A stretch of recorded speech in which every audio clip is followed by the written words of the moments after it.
Yeah.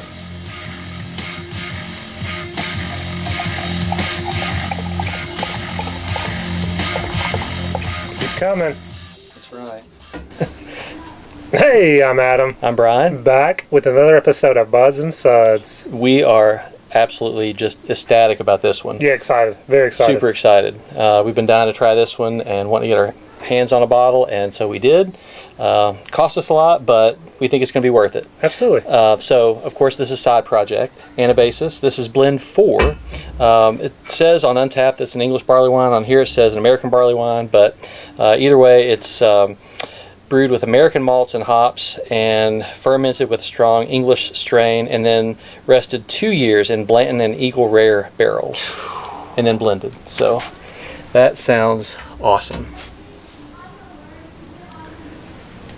Man, I was reading. I'm sorry, I was lost in the description. Just their description of what you get. Bourbon Anyway. County glass. Mine's not exactly proper, but I mean that's Well, I only have close one side enough. project glass, but I mean it is dark brown. Yeah. I mean it is like Bourbon County barley wine. It dark. does. It looks like some stouts. 2 years in a barrel. I think it really took on that darkness. Yeah, it you said did. 2 years, right? 2 years. Darkness, but it's not darkness. But it's for barley wine. It is tan heads right. dissipated. Let's get the nose.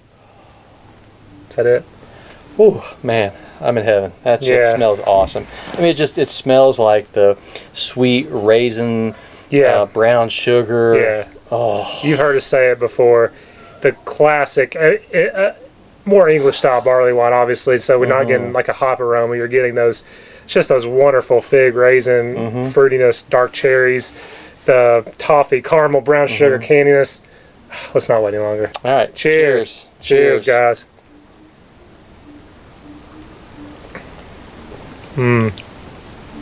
Oh yeah, that's good. Like a little burnt brown sugar, and then raisins, and I was going to agree with you. The first thing I got was caramelized sugar, sweetness, toffee. oh my I got a burn behind it, 14%. Yeah. You do get some heat to it, but like that first sip was so pleasant, I didn't mind it. It was kind of sharp alcohol burn, as well as that sweet candied goodness. I pulled it out at the With proper temperature. about 30 minutes ago, so it's at great temperature. It is a little boozy up front, but not overly so. Not it doesn't bother me. It's not. I mean, there is some heat as you swallow it, so maybe go slow on it. Yeah. I would describe this as very mellow. Like, I like this. It's I used the word sharp when I was describing just that kind of alcohol burn, but getting accustomed to a second sip, everything else about it is very smooth and mellow are a couple of descriptors, I think. It's nice and sweet, but there is this kind of like creamy vanilla to it. Okay, I can buy that. I'm just kind of thinking and comparing and contrasting to other barley wines, especially good ones. I don't quite get as much of the raisin fruitiness on this one. It's definitely much more sugar, toffee, caramel. And I think maybe the barrel character is coming through. There's this a hint of a char, but it's like a vanilla. Like that, I love that vanilla bourbon character that I think I'm getting through with this as well. Yeah, I would agree with that. It doesn't taste like. To me, the vanilla, it's in there. It's not like it's got vanilla added or anything, but I think I agree with you. You can tell that it's getting some of that vanilla flavor from the barrel. It's very complex. Yeah. I got it. I got some nice char oak on that one. I get that I was too. actually looking for barrel character in that one. Like I said, creamy vanilla char. The burn, there is a definite alcohol character here, or definite alcohol presence, I should say.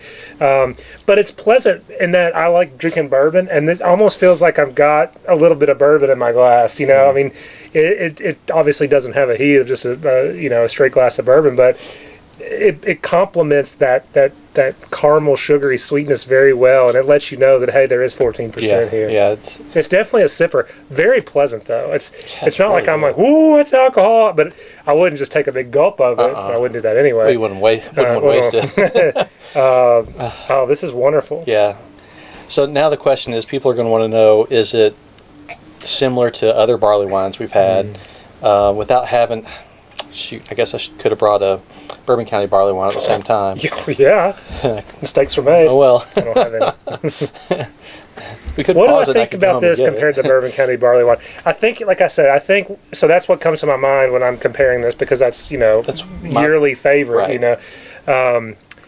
I just think it's smoother. It's a little creamy, more vanilla, probably a little more heat. I definitely don't get as much raisin, fig that I typically do. As I'm getting even more into it, I'm getting even less of those fruity notes. Okay. I got it initially on the nose and on the first sip they were there, but the more and more I get into this, it's more of just that caramelized sugar, that sweetness, that toffee with a kind of a creamy vanilla behind that bourbon character, charred oak, heat.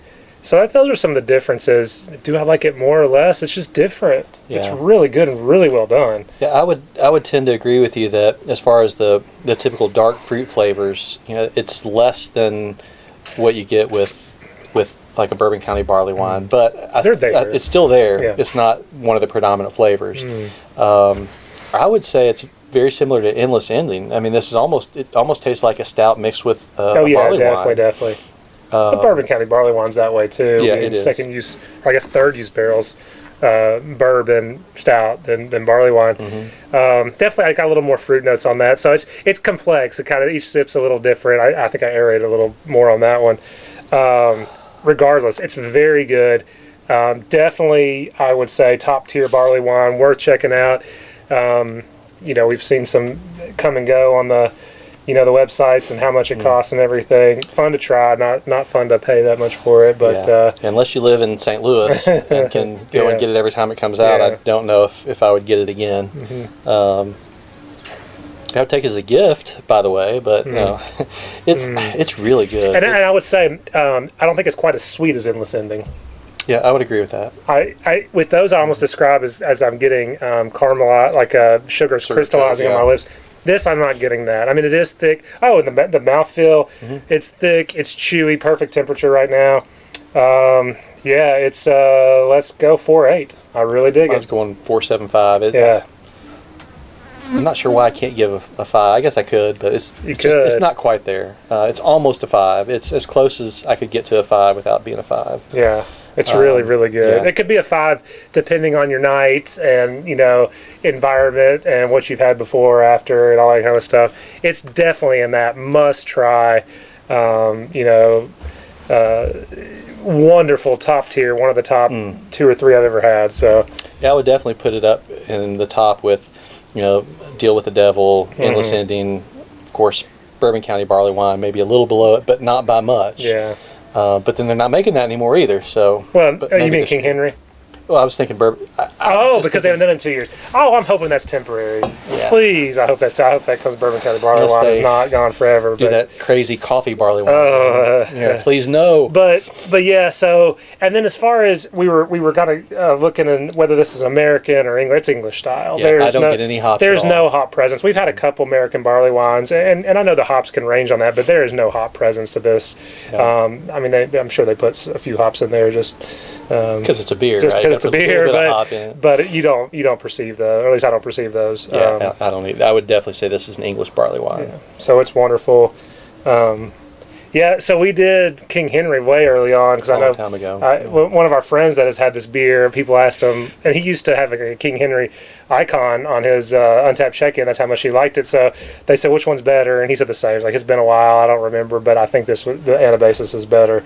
So I'm the same way. I don't remember, and it was so early on. Our definition of what's good, what we've had in that time frame has been so crazy that I can't even begin to compare the two in my mind, at least. And then as far as like a Deal with the Devil, I love those beers. Those are way sweeter than that. I mean, we love sweet beers. I can tell you, this beer is sweet, but it's nowhere near as sweet as those Anchorage. And that's probably one of the complaints that people give about the Anchorage stuff is that they're a little too sweet. I think this is more, if you're not a huge barley wine fan because they're too sweet, this would probably be something you'd like because it's not roasty at all, but it's not as sweet as some of the sweeter barley. It has a fruity sweetness and that caramel but it's not like sugary, crystallized on your lips sweetness that I say. I usually put a warning out there, guys. I know this is super sweet, almost over the top. This one I just think is sweet, but appropriately the right so. amount of sweetness. Yeah.